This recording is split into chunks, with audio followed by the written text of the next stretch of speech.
Hello, and welcome back to another episode of White Album 2's side story, Twinkle, Snow, Dream. So, on the last chapter, Setsuna is trying super hard to avoid Haruki, to the point where it's kind of ridiculous. She even went to Kazusa's concert and sat all the way across from Haruki, didn't tell him that she was there, lied to him.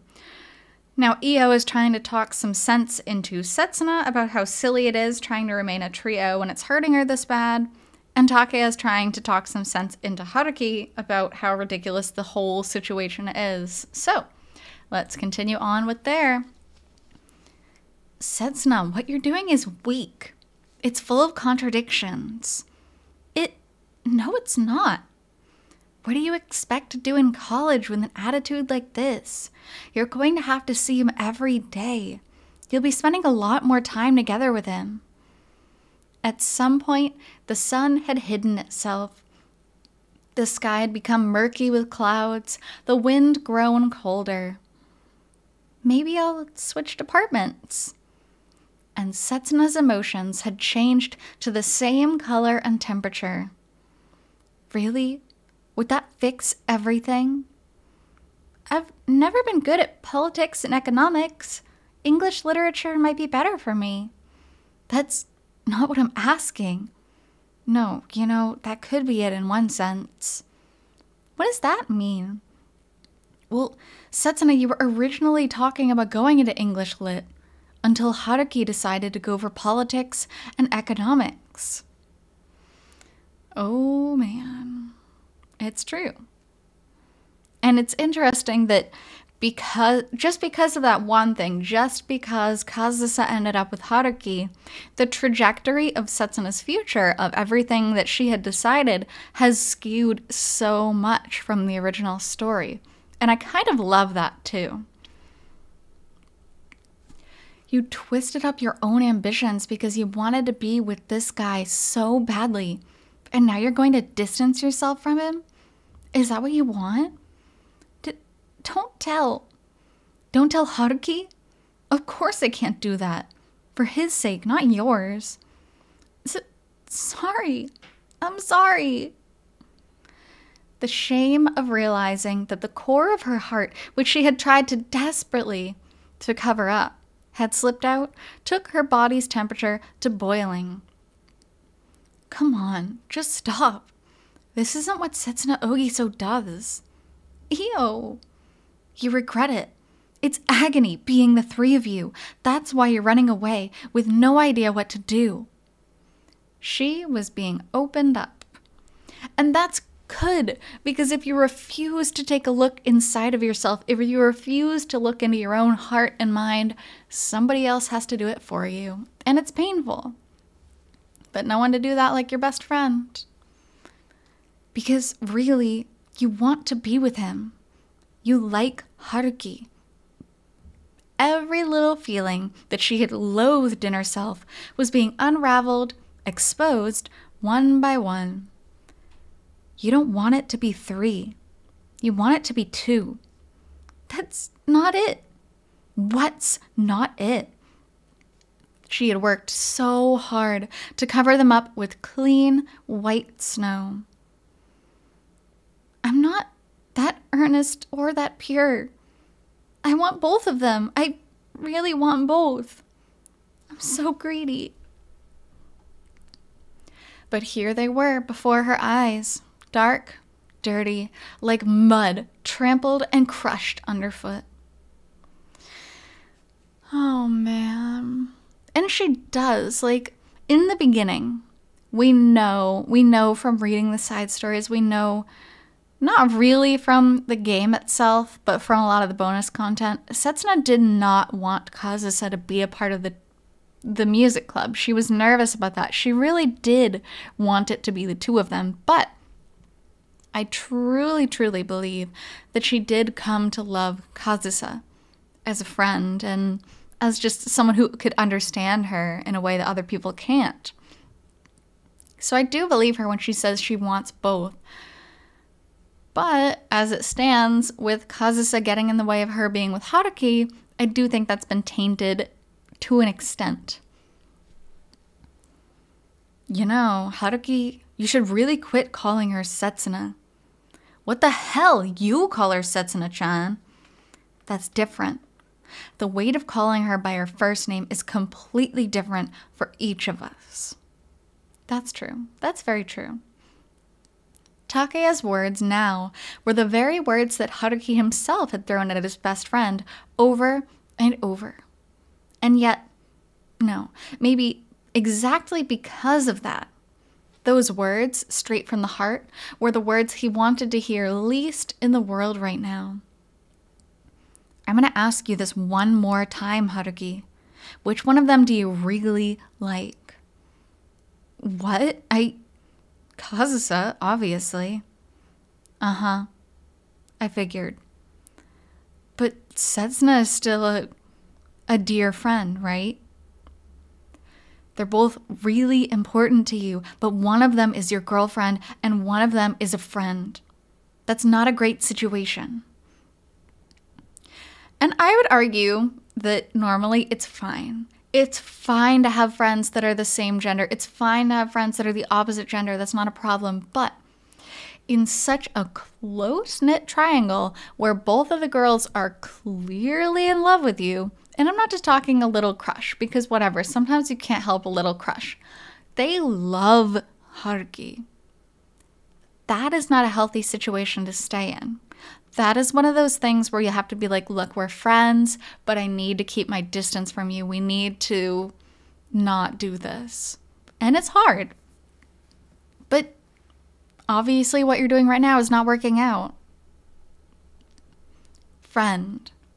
He didn't want to consolidate the girl known as Setsuna into such a standard, basic word.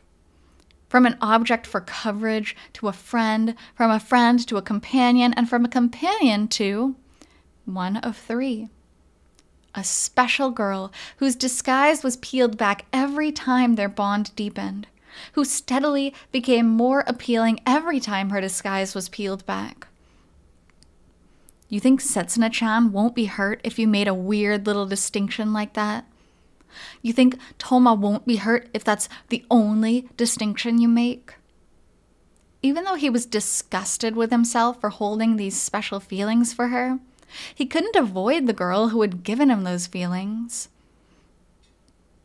If you're gonna make a distinction, you ought to make it a clearer one. But that would hurt Setsuna. Removing her from the group of three would hurt her more. If she's going to get hurt either way, which do you think will hurt the least? Make it a clear distinction or keep things in limbo as the three of you. Which one? And that's the thing. Again, it's gonna hurt. If you have to drop a friend because they're in love with you and it's an unhealthy situation, it's gonna hurt. But again, everything's gonna hurt. You have to make painful decisions in life sometimes. You can't just run away from painful decisions. That's not how it works. That's how you end up in this stupid situation that Haruki ends up in so many times throughout the story of White Album 2. God, if I were Take, I would have left a long time ago. He has so much patience for Haruki's crud. He knew the answer Take wanted him to give. And, by majority vote, it was the one most likely to be approved. Being the three of us is better. That's what Setsuna wants. He also knew that the answer he chose would be classified as the minority option answer. But where has that stubbornness got you? Setsuna-chan and Toma are both hurting, and so are you. Why does it have to be three? That's what I don't get. But there was no other choice. Because he felt that attraction to Setsuna, the one who clung to that incorrect answer. Your whole relationship is going to rupture that way. Because he loved seeing her trying so hard to sweep away the wounds of her past, then getting depressed because it wasn't working, struggling and then trying again, smiling through her tears. Aww. I liked Haruki-kun as the committee chair. I liked it when he lectured me. I enjoyed it when he scolded me. I was glad to have him, whether as a boyfriend or a friend. I I thought I was okay with it if he treated other girls the same way. Oh. I liked how he normally was. Saying good morning like normal. Saying goodbye like normal. Listening to me like normal. Admonishing me like normal. Having him treat me nicely like normal was very comfortable. Not giving me any special treatment like the other boys, but getting just a little bit flustered with me. It made me happy. I'd be lying if I said I hadn't dreamed about dating a boy. But after what happened in middle school, I was a bit scared. So someone like him who was serious and straight-laced, but still kind, was ideal for me. Maybe it's a bit arrogant of me to say this, but you could say he was completely perfect. No. Calling Haruki completely perfect is just a dumb thing to say. God, being the reader of these is so hard. Being the player of the games is so hard sometimes because why do these beautiful, amazing girls idealize him to this extent? But Kazusa's values were so completely different from mine. She didn't acknowledge Haruki as the committee chair who was nice to everyone. She couldn't endure him concerning herself with everybody. How do I put it? Kazusa might get angry with me for saying this, but she wanted him to be a prince who would only look at her. And in accordance with what Kazusa wanted, he decided to become that prince. A prince for the only girl he considered a princess. Haruki chose not the girl everyone treated as an idol, but the girl everyone treated as though she didn't exist. He chose not the girl he alone treated normally, but the girl he alone treated like an idol. And to Setsuna, who hated being given special treatment and fell in love with Haruki, who treated her normally, this dilemma was difficult to endure. I can't win against Kazusa. I don't want to beat her, but even if I did want to, I never could. No one could rival such a straightforward girl. If only you knew, Setsuna. If only you knew how amazing you are. To Setsuna, Kazusa seemed like an exceedingly different entity. Because she was a girl who maintained an impossible balance. The pettiness of an elementary schooler, the romanticism of a middle schooler, and the seriousness of an adult all at once. And because Setsuna was just a bit more mature than Kazusa. And I don't want to rival her, because I'm like Kazusa, having loved him just the same amount as her, and I wanted him to like me as much as Kazusa. However, Setsuna hadn't realized that she really was only a bit more mature than Kazusa, that her feelings really weren't that different from Kazusa's. And that's the whole thing of the game. She can be upset at Kazusa. One might argue that she hates Kazusa in her own way, but she understands. She understands Kazusa's feelings. She understands where she's coming from. She understands why she does the things that she does. And that's why they can never fully hate each other. Kazusa, who wanted to be the only number one in his eyes. Setsuna, who also wanted to be his number one. In the end, either of them would be hurt by being number two. And there's always going to be hurt. Haruki has to sort that one out for himself. I can't call him Haruki-kun anymore. I'm not a girl who can be called Setsuna by him anymore. But I don't want to start calling him Kitahara-kun now. And having him call me Ogiso would make me cry uncontrollably. So I can't see him. I don't know what to call him or what I want to be called. Sometimes that's for the best. My honest opinion, sometimes that's for the best. I think Setsuna is making a good call here. Yes, I do think she should be upfront and tell him that. But again, she's a high schooler. She's not going to have that maturity yet. So running away from this situation and getting out of this love triangle is the most mature thing she could probably manage at her state right now. I made a promise. Haruki. I promised that I would never leave her, not unless she cut me off herself. I promised. I mean, she's kind of cutting you off. He picked up the guitar that he had dropped earlier. It's a promise I have to keep, no matter what else I may leave behind. Even if it means hurting Toma more than you already have. He held it on his knees, strummed it lightly. His hands had gone slightly numb with cold, and the strings hurt a bit as they dug into his fingers. But right now, all he wanted was to feel some pain. Although, compared with the pain he had made the two girls feel, this was practically nothing. Hey, Takea? Did I screw up? Dunno. What am I supposed to do about this? Beats me. He hasn't done all that much yet. Yes, he's let it go on too long, but it's nothing compared to what he's done in the true story of White Album 2. He still has a chance at redemption. He just has to make a decision and stick with it instead of taking the easy way, the path of no decision. The movements of his fingers steadily grew faster, bringing control to the monotonous sounds and changing them into a song. Nah, I'm kidding. Look, I'll take care of it. Takea?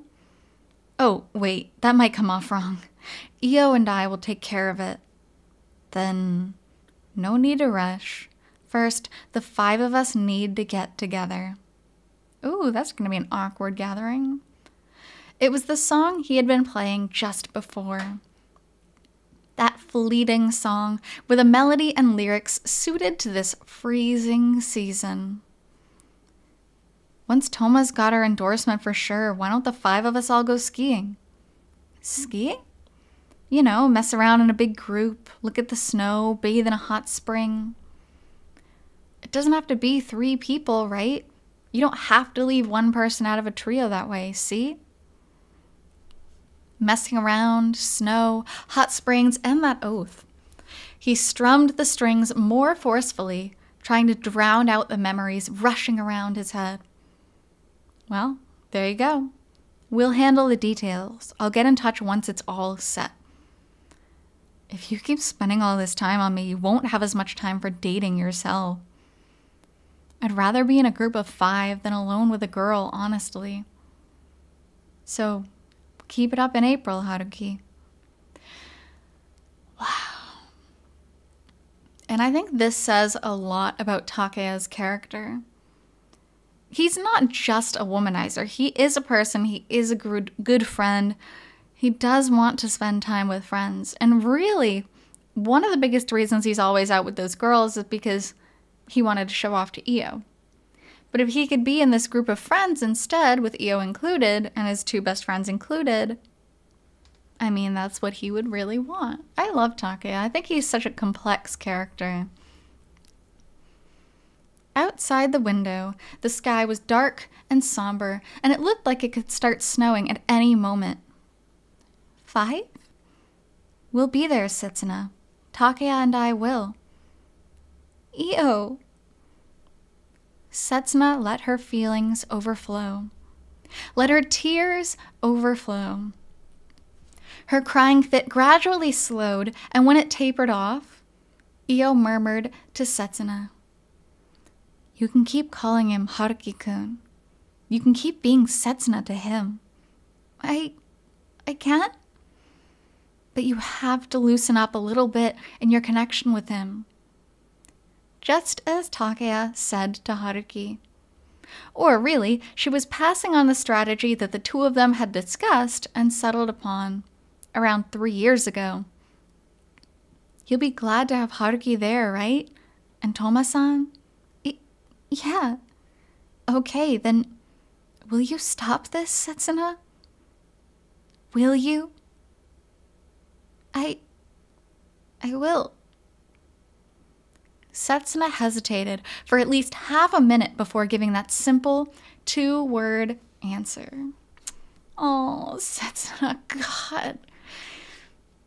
It's hard and it's painful, especially because she is still young and she is still reeling for the trauma of losing her friends. Once you become an adult, it becomes a smaller thing. But for Setsuna, losing her friends in middle school is still such an impactful thing on her. She's so scared of that. And so trying to get over that with this is a big thing for her. I'll stop. I will. I won't stop. I won't talk about wanting to be a trio anymore. Setsuna. So, don't tell anyone. Don't tell Kazusa or Haruki-kun about how I feel. I would never tell them. I mean, we're best friends, right?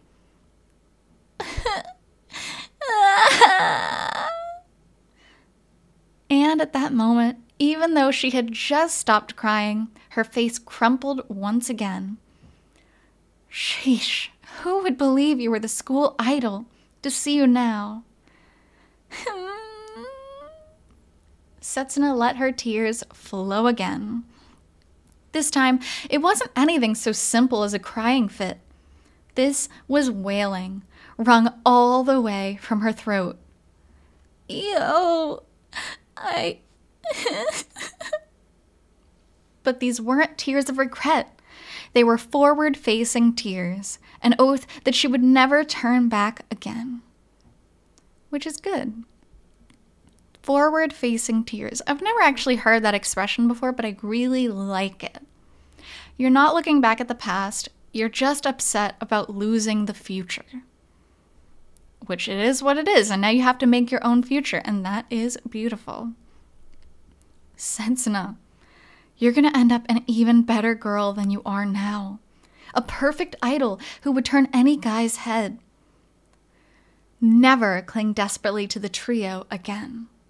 Never try to break 2 of them out of the trio again. Never run away from being 2 and end up alone again. Because this was something Setsuna had done long ago. The guitar's melody reached the roof. It was a song of illicit love, heartbreak, and growth. The tiniest bit of snow began to flutter down out of the sky, as though drawn by that fleeting timber. Hurting a little, waiting to heal, hurting a little more, through that process, over and over. I can grow up. Setsuna implored the snow, prayed to the snow. I'll give it everything I have. I'll take my time and keep at it until all of my wounds are healed. So, until then, snow, wrap my feelings up gently. Only a little time after that, on February 14th, Kazusa Toma was accepted into the Kisaragi College of Music. Which, as we know, is also Setsuna's birthday and Valentine's Day, and a very important date throughout White Album 2's every single chapter. There was something big that hinged on that date, so it couldn't just be about Setsuna again. And I'm not saying this is Kazusa's fault. It has never been Kazusa's fault for Haruki making his decisions. She's responsible for her own, but the fact is, Kazusa always gets in the way on Setsuna's birthday.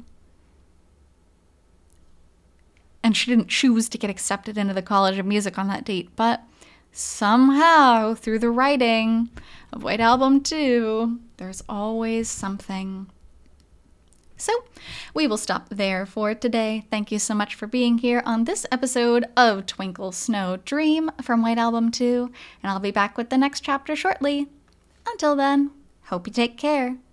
See you!